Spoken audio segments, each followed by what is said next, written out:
ഇടതുപക്ഷ നേതാക്കളുടെ ഗൃഹസന്ദർശനത്തിന്റെ ചില ദൃശ്യങ്ങൾ കാണാനിടയായി.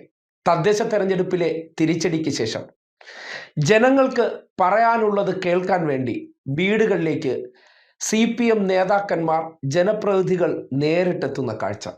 To be a good listener. എന്താണ് 10 വർഷത്തെ ഭരണത്തെക്കുറിച്ച് ജനങ്ങൾക്ക് പറയാനുള്ളത് കേൾക്കാൻ വേണ്ടി അവരെത്തുന്ന ദൃശ്യം.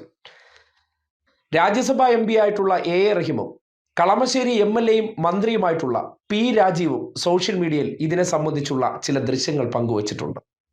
സാധാരണ മനുഷ്യരോടൊപ്പം ചേർന്ന് നിന്ന് അവരെ കേൾക്കുന്ന കാഴ്ച നോക്കി.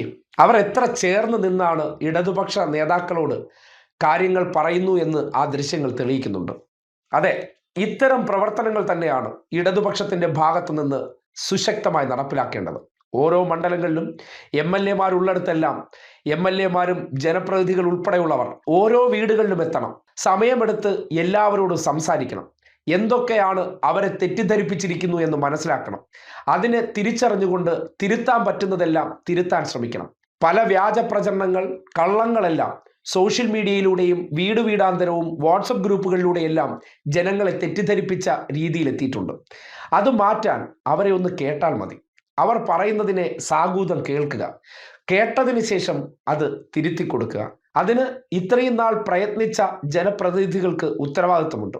നിങ്ങൾ എന്തൊക്കെ ചെയ്തുവോ അത് താഴെത്തട്ടിലെ ജനങ്ങളിലെത്തി എന്ന് ഉറപ്പാക്കാനുള്ള ദൗത്യം കൂടി ഏറ്റെടുത്തത് അഭിനന്ദനീയമായിട്ടുള്ള കാഴ്ചയാണ്. നിങ്ങൾ ആ കണ്ടത് കളമശ്ശേരിയിലുള്ള ജനങ്ങളോടൊപ്പമുള്ള P രാജീവിന്റെ ദൃശ്യങ്ങളാണ്. ഇതുപോലെ തന്നെ രാജ്യസഭാ MP ആയിട്ടുള്ള A റഹീം ഒരു വീട്ടമ്മയോട് സംസാരിക്കുന്നതിന്റെ ദൃശ്യം പുറത്തു വന്നിട്ടുണ്ട്. ഒരു കസേരയിൽ അടുത്തിരുന്ന് അവർ പറയുന്നത് കേട്ട് അവരോട് തിരിച്ച് കാര്യങ്ങൾ സംവദിക്കുന്നതിന്റെ ദൃശ്യം.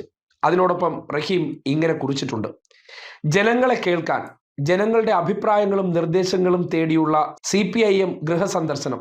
വെഞ്ഞാറമൂട് കല്ലിടുക്ക് മേഖലയിലെ വീടുകൾ സന്ദർശിച്ചു. ഇതാണ് ആ പോസ്റ്റും ആ ദൃശ്യവും.